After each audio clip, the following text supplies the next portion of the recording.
April 23 ତାରିଖ English language day, ଯେଉଁଟାକି birth ଆଉ ଡେଥ୍ ଆନିଭର୍ସରୀ ୱିଲିୟମ୍ ସେକ୍ସପିୟରଙ୍କର, ଜଣେ ଇଂଲିଶ ପୋଏଟ୍। ଜନ୍ମଗ୍ରହଣ କରିଥିଲେ 23 ଏପ୍ରିଲ 1564, ମୃତ୍ୟୁବରଣ କରିଥିଲେ ଏପ୍ରିଲ 23 ତାରିଖ 1616ରେ। 2010ରେ ଇଂଲିଶ ଲାଙ୍ଗୁଏଜ୍ ଡେ ଆରମ୍ଭ ହୋଇଥିଲା ୟୁନାଇଟେଡ୍ ନେସନ୍ ଦ୍ୱାରା।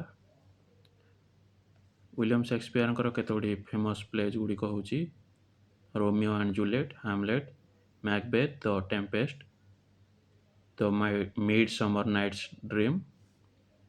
ଆଉ 23 ଏପ୍ରିଲ ମଧ୍ୟ ପାଳନ କରାଯାଉଛି ୱାର୍ଲଡ ବୁକ୍ ଡେ ବା world book and copyright day, ଯେଉଁଟାକି 1995ରେ ଆରମ୍ଭ ହୋଇଥାଏ ୟୁନେସ୍କୋ ଦ୍ୱାରା। ପ୍ରତିବର୍ଷ ଗୋଟେ ସହରକୁ ୱାର୍ଲଡ ବୁକ୍ କ୍ୟାପିଟାଲ କରାଯାଉଛି। 2001ରୁ ଆରମ୍ଭ ହୋଇଥିଲା। ମାଦ୍ରିଦକୁ ପ୍ରଥମେ କରାଯାଇଥିଲା ସ୍ପେନ୍ର 2001ରେ। 2026ରେ କରାଯାଇଛି ରାବାଟ୍, ମୋରୋକୋର ରାବାଟ୍କୁ। ଗୋଲ୍ଡମ୍ୟାନ୍ ଏନଭାରମେଣ୍ଟାଲ ପ୍ରାଇଜ୍ 2026 6 ଜଣ ଓମେନ୍ ଜିତିଛନ୍ତି।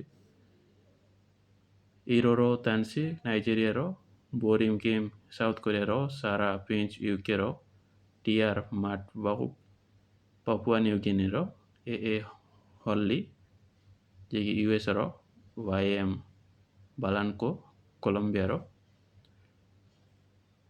ଏ ପ୍ରାଇଜ୍ଟି ଆରମ୍ଭ ହୋଇଥିଲା 1989ରେ ରିଚାର୍ଡ ଆଉ ରୋଡା ଗୋଲ୍ଡମ୍ୟାନ୍ଙ୍କ ଦ୍ୱାରା। ଜଣେ ଫିଲାନ୍ଥ୍ରୋପିଷ୍ଟ ଥିଲେ ସେମାନେ, ପରୋପକାରୀ।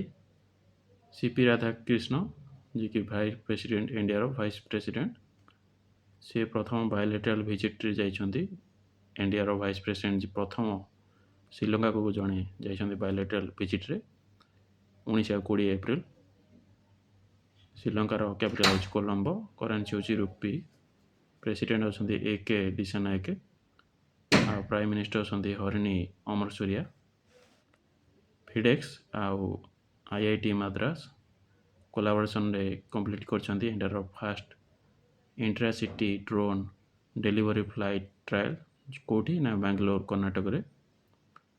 ଫେଡେକ୍ସ ହେଉଛି ଫେଡେରାଲ ଏକ୍ସପ୍ରେସ୍ କର୍ପୋରେସନ୍, ଗୋଟେ courier service, international courier service delivery ଦିଏ। IIT ରୋପୋର ଲଞ୍ଚ କରିଛି ଇଣ୍ଡିଆର first integrated AI based system for smart farming ଆଉ ଏଗ୍ରିକଲଚରାଲ ଡିସିସନ୍ ମେକିଂ ପାଇଁ। ଡେସମଣ୍ଡ ମୋରିସ୍ ଯିଏକି ଇଂଲିଶ ଜୁଲୋଜିଷ୍ଟ ଆଉ ଇଥୋଲୋଜିଷ୍ଟ, ସେ ତାଙ୍କର ଗୋଟେ famous book the naked ape, a zoologist study of the human animal, ସେ ପଲଗେଇଛନ୍ତି। ନାଡିନାଡା ଭାସ୍କର ରାଓ ଯିଏକି 11ତମ ଚିଫ୍ ମିନିଷ୍ଟର ଥିଲେ ଆନ୍ଧ୍ରପ୍ରଦେଶର, ସେ ପଲଗେଇଛନ୍ତି। ଡକ୍ଟର ଗୋପାଳ ରାଓ ପଟେଲ ପଲଗେଇଛନ୍ତି, ସେ ଜଣେ ଡକ୍ଟର, ସୋସିଆଲ ୱାର୍କର ଆଉ ଏକ୍ସ ରାଜ୍ୟସଭା MP ଥିଲେ।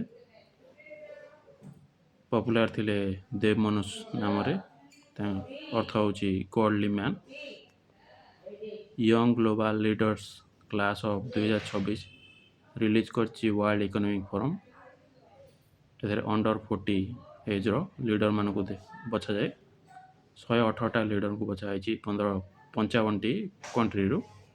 ଇଣ୍ଡିଆର 2 ଜଣ ଅଛନ୍ତି ଫେମସ୍, ଜୟ ଶାହ ଯିଏକି ICCର ଚେୟାରମ୍ୟାନ୍ ଅଛନ୍ତି, BCCIର ସେକ୍ରେଟାରୀ, ଇଶା ଅମ୍ବାନୀ ଯିଏକି ଅମ୍ବାନୀଙ୍କ ଝିଅ ମୁକେଶ ଅମ୍ବାନୀଙ୍କ। ଟାଟା ଷ୍ଟିଲ୍ ଆଉ SMS ଗ୍ରୁପ ଜର୍ମାନୀର କୋଲାବୋରେସନ୍ କରିଛନ୍ତି world's first easy melt technology ପାଇଁ।